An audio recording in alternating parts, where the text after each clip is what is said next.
नमस्कार स्टूडियोत मैं प्रियंका।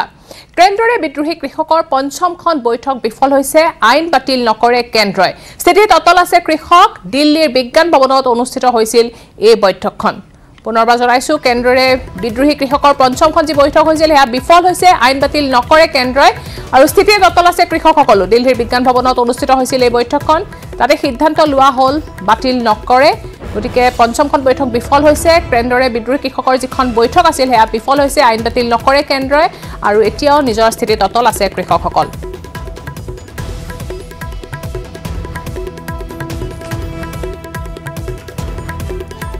পুনৰ জনাইছো কেন্দ্ৰৰে বিদ্ৰোহী কৃষকৰ পঞ্চমখন বৈঠক বিফল আইন বাতিল নকৰে কেন্দ্ৰই আৰু নিজৰ স্থিতিত ইফালে অটল আছে কৃষকসকল। দিল্লীৰ বিজ্ঞান ভৱনত অনুষ্ঠিত হৈছিল বৈঠকখন আৰু সিদ্ধান্ত লোৱা হৈছে আইন বাতিল নকৰে কেন্দ্ৰই ইতিমধ্যে সিদ্ধান্ত লৈছে আইন বাতিল নকৰাৰ কিন্তু নিজৰ স্থিতিত ইতিমধ্যে অটল আছে কৃষকসকল। দিল্লী বিজ্ঞান ভৱনত আজি অনুষ্ঠিত হৈছিল এই বৈঠকখন কৃষক আৰু চৰকাৰৰ মাজত আলোচনা হৈছিল কেন্দ্ৰৰে আলোচনা কৰা হৈছিল এখন বৈঠক অনুষ্ঠিত কৰা হৈছিল পঞ্চমখন বৈঠক আছিল আৰু এই বৈঠকখনো বিফল হোৱা দেখা গ'ল আইন বাতিল নকৰাৰ সিদ্ধান্ত লোৱা হৈছে আৰু তাৰ বাবে নিজৰ স্থিতিত এতিয়াও অটল আছে কৃষকসকল।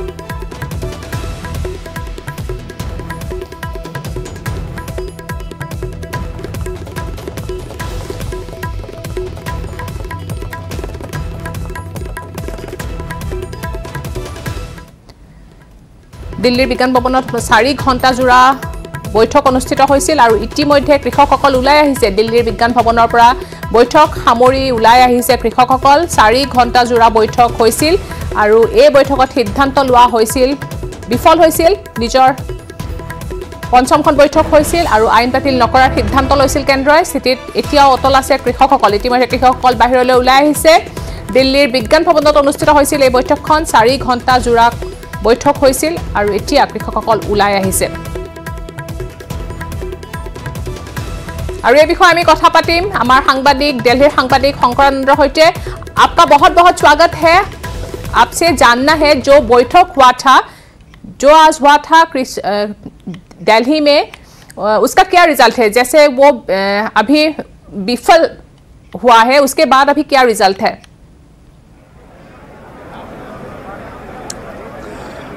देखिए तकरीबन 6 घंटे तक आज महत्वपूर्ण बैठक चली विज्ञान भवन में और इस वक्त में जो बैठक है वो बैठक समाप्त हो गई है। किसान और केंद्र सरकार के जो प्रतिनिधि थे वो उनके बीच में काफ़ी महत्वपूर्ण बैठक हुई और बैठक खत्म होने के बाद अब किसान बाहर निकल रहे हैं। हमारे वीडियो जर्नलिस्ट प्रकाश आपको दिखाएंगे कि किस तरह से अब जो किसान प्रतिनिधि अब बाहर निकल रहे हैं और अब यहाँ निकलने के बाद फिर वो वापस उसी स्थान पे पहुँचेंगे जिस जगह पे वो प्रोटेस्ट चल रहा है और तमाम जो किसान प्रतिनिधि अब विज्ञान भवन से बाहर निकलते हुए दिख रहे हैं। उसके लिए जो यहाँ पे कानून व्यवस्था बनाने के लिए दिल्ली पुलिस के जवान यहाँ पे मौके पे मौजूद हैं और जिस तरह से बातचीत हुई बातचीत के दौरान आज काफ़ी सकारात्मक यानी कि पॉजिटिव रिस्पांस रहा और आगे बातचीत के लिए अगली तारीख तय कर दी गई है जो कुछ दिनों के बाद होगी 9 तारीख को।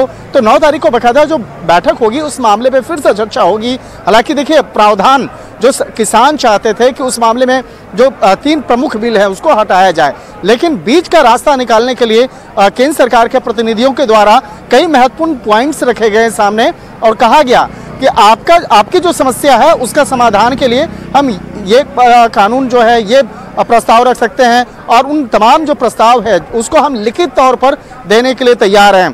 तो इन तमाम मामलों पर जो आज बातचीत हुई और बीच में तो आज शाम में 4 बजे के लगभग में ये भी देखने को मिला जो किसान नेता हैं वो किसी भी मसले पर जवाब देने से बचने के लिए उन्होंने यस या नो में वो जवाब दे रहे थे।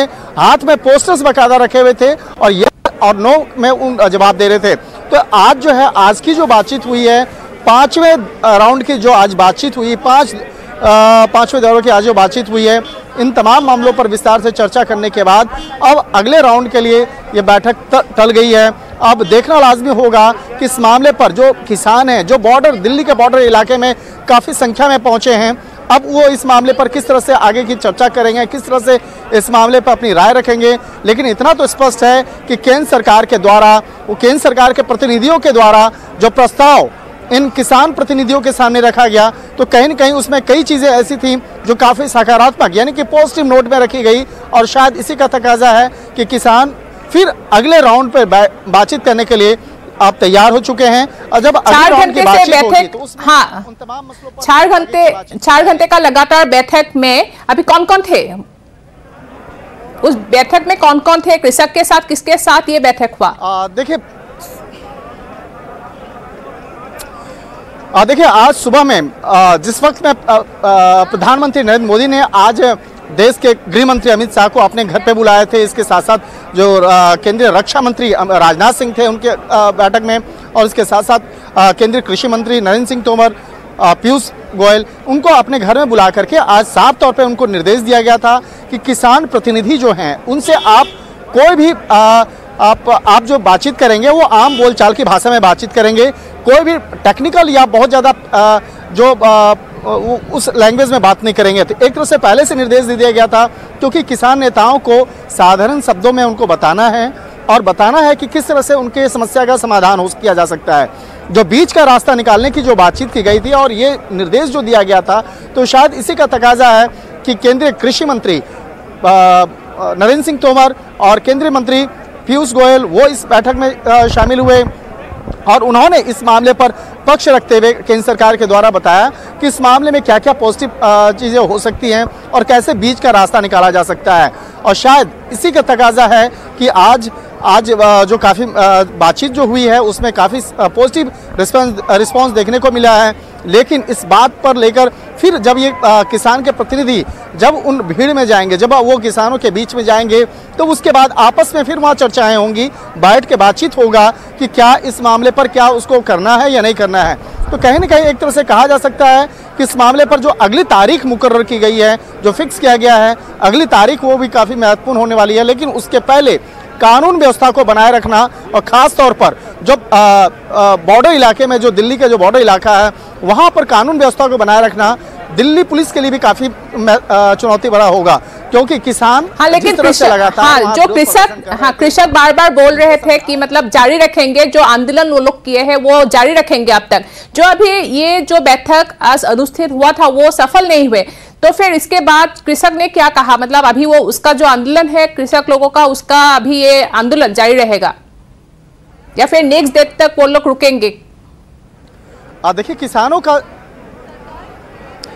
का विरोध प्रदर्शन अभी खत्म नहीं हुआ है। किसान का जो विरोध प्रदर्शन वो जारी रहेगा, और अभी जो किसान नेता जो बैठक खत्म होने के बाद बाहर निकले हैं, उनका कहना है कि जब तक इस मामले पर पूर्ण तौर पर एक आश्वासन नहीं मिल जाता है, लिखित आश्वासन नहीं मिलता है, जब तक इस मसले का समाधान नहीं निकलता है, तब तक इसको खत्म होना नहीं कहा जा सकता है। लिहाजा इंतजार करना होगा इस मामले पर अगली जो तारीख मुकर्रर की गई है इस बैठक के लिए, इसी विज्ञान भवन में अगली बैठक होगी। तो तब तक के लिए इंतजार करना होगा कि केंद्र सरकार के द्वारा जो भरोसा दिलाया गया है, फिर उस मामले पर आगे किस तरह से आगे बातचीत होगी, और एक किसान प्रतिनिधि इस मामले को लेकर किस तरह से बाकायदा अपने किसानों के बीच में जाएंगे। और किसानों के बीच में जाने के बाद जब आपस में चर्चा होती है, कई बार ऐसा देखने को मिल रहा है, जो लगातार ये 5वें राउंड की जो बातचीत हुई है, कि यहाँ से काफ़ी पॉजिटिव नोट में यहाँ से जाते हैं जब अपने किसान के नेता, लेकिन जब किसानों के बीच पहुँचते हैं तब उसके बाद वो भीड़ में उनके बीच में अपनी बात रखने जा रहे हैं। आपने इतना जानकारी दिया, बहुत बहुत धन्यवाद। पुনৰ জনাইছো কেন্দ্ৰৰে বিদ্ৰোহী কৃষকৰ পঞ্চমখন বৈঠক বিফল হৈছে। আইন বাতিল নকৰে কেন্দ্ৰই আৰু নিজৰ স্থিতি ততল আছে কৃষকসকল। দিল্লীৰ বিজ্ঞান ভৱনত অনুষ্ঠিত হৈছিল এই বৈঠকখন।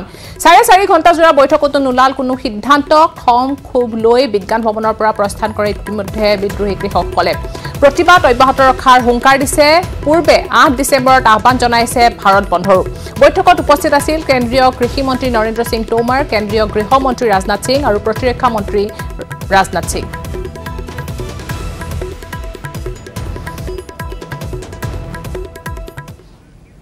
ব্যক্তিগত শিক্ষানুষ্ঠানৰ মাচুল নিৰ্ধাৰণ কৰিছে শিক্ষা বিভাগে। সেবাৰ অধ্যক্ষ ৰমেশ জৈনৰ নেতৃত্বত গঠিত 7জনীয়া কমিটিয়ে নিৰ্ধাৰণ কৰিলে মাচুল। এতিয়াৰ পৰা ব্যক্তিগত শিক্ষানুষ্ঠানৰ সমগ্ৰ দিশ পৰ্যবেক্ষণ কৰিব শিক্ষা বিভাগে গঠন কৰি দিয়া 3খন কমিটিয়ে। ব্যক্তিগত খণ্ডৰ বিদ্যালয় মহাবিদ্যালয়ৰ মাচুলৰ নতুন নিৰিখ নিৰ্ধাৰণ। বাৰ্ষিক মাচুলত থাকিব বিদ্যালয়খনৰ সকলো খৰচ। অহা বৰ্ষৰ পৰা প্ৰযোজ্য হ'ব ব্যক্তিগত খণ্ডৰ বিদ্যালয়ৰ নতুন মাচুলৰ নিৰিখ।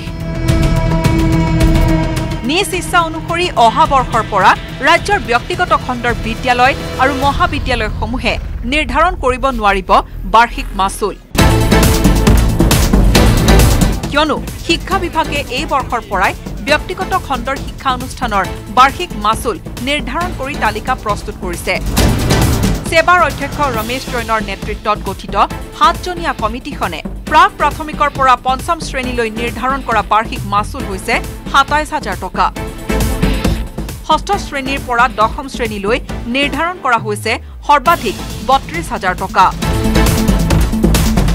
ঠিক একেদৰে উচ্চতৰ মাধ্যমিক শ্ৰেণী অন্তৰ্ভুক্ত হৈ থকা ব্যক্তিগত খণ্ডৰ মহাবিদ্যালয়সমূহৰ বাবে বাৰ্ষিক মাচুল নিৰ্ধাৰণ কৰিছে কমিটিখনে।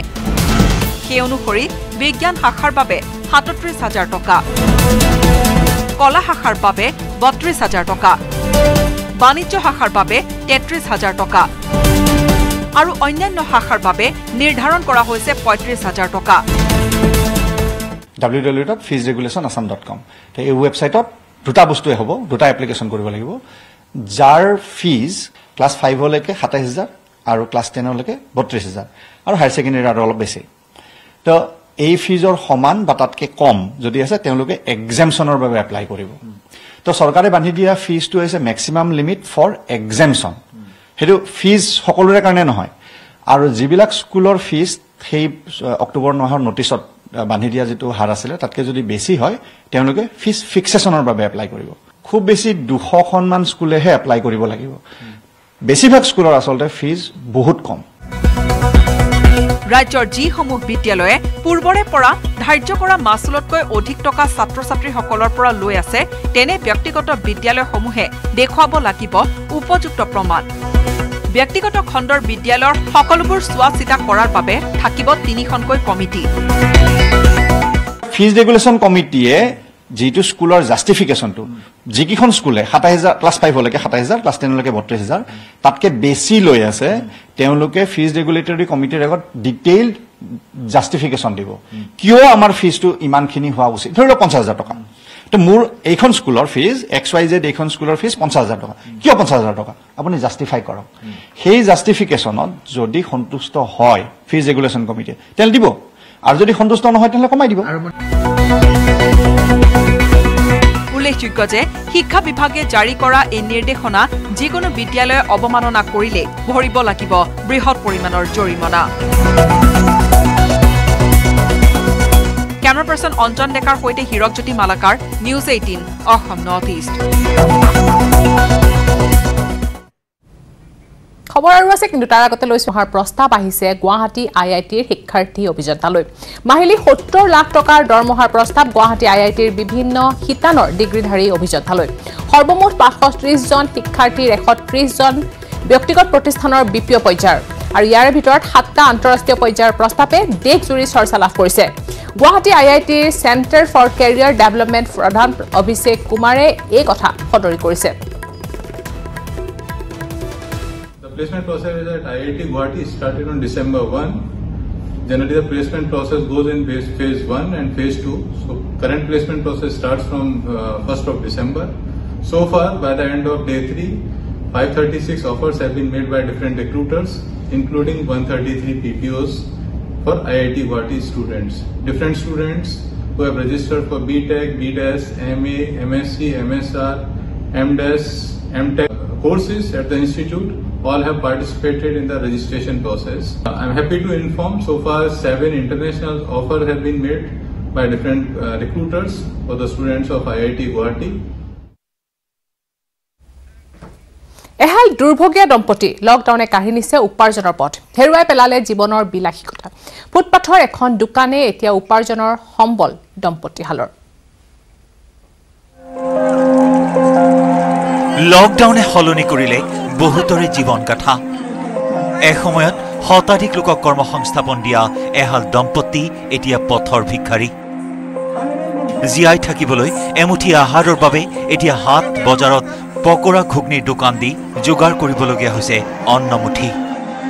অসম ট্ৰেড চেণ্টাৰৰ মালিক RK দাস আৰু তেওঁৰ পত্নী এতিয়া এমুঠি আহাৰৰ বাবে হাট বজাৰত পকৰা ঘুগনিৰ দোকান দি কোনোমতে জীয়াই থকাৰ পথ বাছি লৈছে প্ৰকৃততে এই দম্পতীয়ে চলিত বছৰৰ আৰম্ভণিতে দক্ষিণ হালমাৰা মানকচৰ জিলাৰ সদৰ হাটচিঙিমাৰীত বাণিজ্য মেলা পাতিবলৈ আহিছিল হাটচিঙিমাৰীত প্ৰায় এমাহ বাণিজ্য মেলা অনুষ্ঠিত হোৱাৰ পাছত মানকচৰ চহৰলৈ স্থানান্তৰ কৰা হ'ল মেলা যোৱা ফেব্ৰুৱাৰী মাহৰ শেষৰ ফালে মানকচৰ চহৰত মেলাৰ আয়োজন কৰে যদিও কৰোনা মহামাৰীৰ ফলত লকডাউন ঘোষণা কৰা হয় তেতিয়াৰ পৰাই বাণিজ্য মেলা বন্ধ হৈ পৰাত দম্পতীৰ লগতে মেলাৰ লগত জড়িত প্ৰায় শতাধিক লোক কৰ্মহীন হৈ পৰে মেলাৰ জৰিয়তে শতাধিক লোকক দৈনিক উপাৰ্জন কৰি পৰিয়াল পোহপাল দিছিল যদিও লকডাউনৰ ফলত সৰ্বহাৰা হৈছে পৰিয়ালটো কৰোনা মহামাৰী এনেকুৱা বিপদত পেলাব বুলি মানে সপোনতো ভবা নাছিলোঁ আৰু মানে আশাও কৰা নাছিলোঁ যে এনেকুৱা এটা দুৰ্গতি হ'ব কেনেকুৱাকৈ চলিব লগা হৈছে কেনেকুৱাকৈ খাব লগা হৈছে এইটোতো মানে মানকাচৰৰ মানুহে জানে মেলাৰ লগত অহা একাংশ লোকে ইতিমধ্যে নিজৰ নিজৰ ঘৰলৈ উভতি গৈছে যদিও বহু সামগ্ৰীসহ মেলাৰ মালিক RK দাস এতিয়াও মানকাচৰ চহৰত থাকিবলগীয়া হৈছে কাৰণ সামগ্ৰীখিনি অন্য স্থানত নিয়াৰ বাবে তেওঁলোকৰ হাতত নাই টকা বিগত আজি 9 মাহ পাৰ হৈ গ'ল সম্ভৱ হোৱা নাই খুলিবলৈ এতিয়া বৰ্তমান আমি বিভিন্ন জায়গাত অসমৰ হেৰিত আমি শুনা পাইছোঁ মেছেজ পাইছোঁ বাণিজ্য মেলাবিলাক চলি আছে আৰু যেহেতু আমি বহুত দূৰৰ পৰা ইয়ালৈ আহিছোঁ ইয়াতে আমাৰ গোটেই মাল ভাৰতবৰ্ষৰ বিভিন্ন ঠাইৰ পৰা অহা বিপণীসমূহৰ মালবিলাকো ইয়াত গুদাম কৰি ৰখা হৈছে আমাৰো বৃহৎ সংখ্যক মাল আছে ইয়াতে বস্তু বা সামগ্ৰী আছে এইবিলাক ইয়াত গুদাম কৰি ৰখা হৈছে সেয়েহে আমি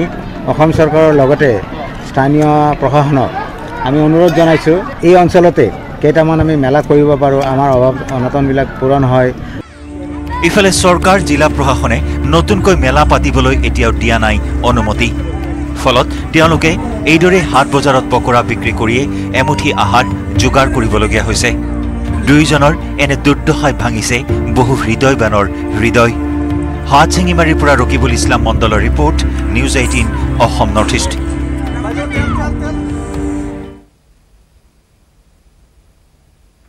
তিনিচুকীয়াৰ নতুন ৰঙাগড়াত প্ৰতিবাদৰ হিংসাত্মক ৰূপ প্ৰতিবাদত নামিল বাঘজান কাণ্ডৰ বলি হোৱা নতুন ৰঙাগড়বাসী প্ৰতিবাদকাৰী শিলাবৰ্ষণত আহত হয় অতিৰিক্ত জিলা দণ্ডাধীশ এই প্ৰতিবেদন আগবঢ়াই বিদায় লৈছো এতিয়া বাতৰিৰ পৰা নমস্কাৰ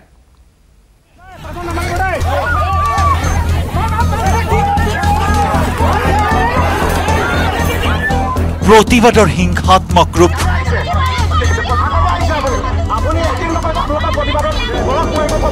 ৰক্তাক্ত তিনিচুকীয়াৰ নতুন ৰঙাগড়া প্ৰতিবাদকাৰীৰ শিলাবৰ্ষণ আৰক্ষীৰ লাঠি চাৰ্জ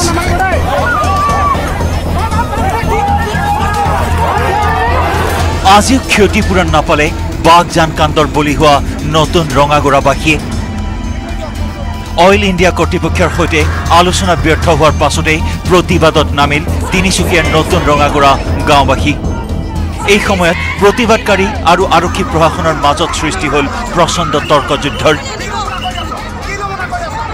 প্ৰশাসনৰ বিৰুদ্ধে যুদ্ধংদেহী স্থিতি প্ৰতিবাদকাৰীৰ অৱশেষত প্ৰতিবাদকাৰী আৰু আৰক্ষী প্ৰশাসনৰ মাজত সৃষ্টি হ'ল প্ৰচণ্ড সংঘাতৰ আৰক্ষী প্ৰশাসনলৈ শিলা বৰ্ষণ কৰিলে প্ৰতিবাদকাৰী একাংশই মহিলা প্ৰতিবাদকাৰী কোবালে পুৰুষ আৰক্ষীয়ে প্ৰতিবাদকাৰীৰ আক্ৰমণত আহত হয় তিনিচুকীয়াৰ অতিৰিক্ত জিলা দণ্ডাধীশ জয়দীপ ৰজক চুচুৱাই লৈ গৈছে মই তেতিয়া বেহুচ হৈ গৈছোঁ মহিলা তাত আছিলে মহিলা চবকে মাৰিছে মাৰি ঠেলিকি একদম ক'ত কোন পৰিছে ঠিকানা নাই চেণ্ডেল টেণ্ডেল মোৰ থাকি আহিলে তাতে গোটেইখিনিয়ে মানে জখম অলপ হ'লেও পাইছে য'তে ত'তে বেয়া জেগাত হ'লেও কোবাই দিছে য'তে পাই ত'তে কোবাই বাৰীৰ ভিতৰত সোমাই লৈ গৈছে অইল ইণ্ডিয়াক গৰিহণা দিছোঁ জিলা প্ৰশাসনক গৰিহণা দিছোঁ যে আমাক উচিত ক্ষতিপূৰণ নিদিয়ালৈকে এই আন্দোলনৰ কাৰ্যসূচী আমাৰ চলি থাকিব আৰু আমাক যিকোনো ধৰণৰ বল প্ৰয়োগ কৰি কিনে আমাৰ সংগ্ৰামী যি সত্তা আমাৰ সংগ্ৰামৰ যি ধাৰা আমাৰ যি ক্ষতিপূৰণৰ দাবীত হৈ থকা আজিলৈকে যি প্ৰতিবাদ এই প্ৰতিবাদ কেতিয়া স্তব্ধ কৰিব নোৱাৰে আমি স্পষ্ট আকাৰে জনাই দিছোঁ বাঘজান তৈলখাদৰ অগ্নিকাণ্ডৰ ফলত ক্ষতিগ্ৰস্ত হোৱা গাঁওবাসীয়ে উচিত ক্ষতিপূৰণৰ দাবীৰে প্ৰতিবাদ সাব্যস্ত কৰাৰ সময়তে সৃষ্টি হ'ল উত্তপ্ত পৰিস্থিতিৰ ঘটনা সন্দৰ্ভত ইতিমধ্যে 18 গৰাকী প্ৰতিবাদকাৰীক আটক কৰিছে তিনিচুকীয়াৰ আৰক্ষীয়ে তিনিচুকীয়াৰ পৰা উপাসনা বৰুৱা গোস্বামীৰ report news 18 Assam north east